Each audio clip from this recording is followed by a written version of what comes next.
Hello students, I am Abhishek Parmar, your maths mentor. Welcome to Radhika Education School. Today we are learning chapter 9, some application of trigonometry. Today is our question and observe notes that the angle of elevation from point A to the top of a space shuttle.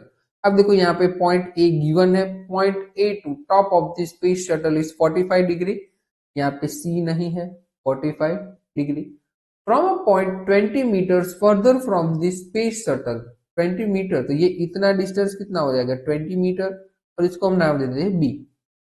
Then stretch the elevation of 30 degree, तो ये 30 degree given है। Find the height of the space shuttle, तो for example इसको हम नाम देते हैं P and Q. Done है।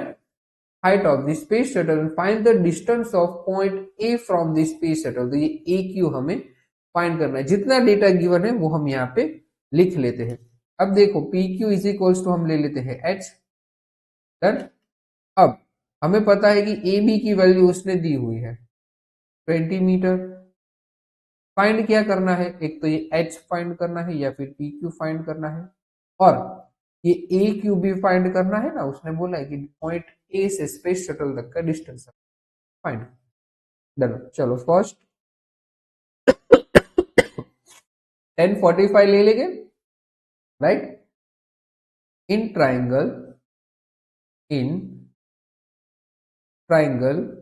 ए पी क्यू या फिर पी क्यू ए, ठीक है, P Q A, theta is equals to 45, तो 1045 is equals to 1045 opposite upon adjacent. 1045 की value 1 is equals to H upon D,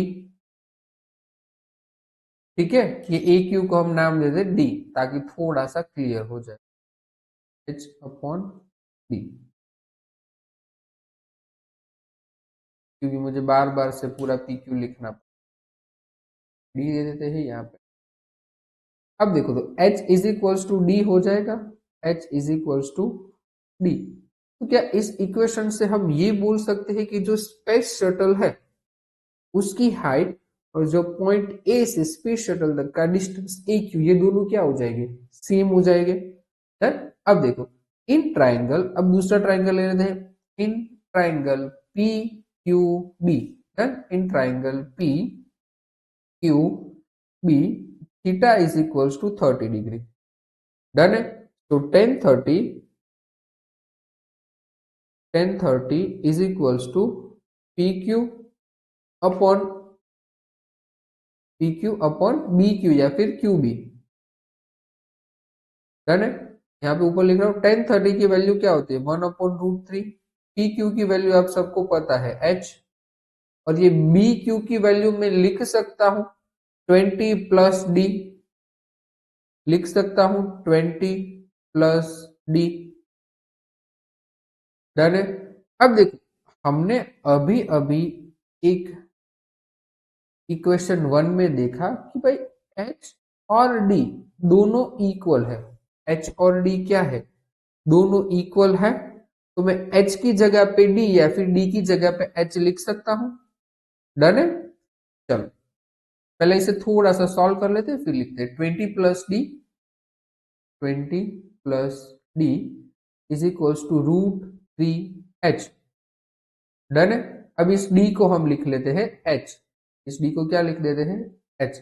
अब देखो 20 plus h is equals to root 3h।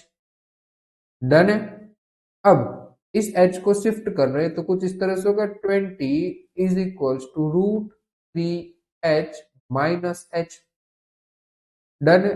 अब 20 को मैं कॉमन ले रहा हूं, तो 20 नहीं h को कॉमन ले रहे तो आएगा क्या रूट 3 माइनस 1, राइट।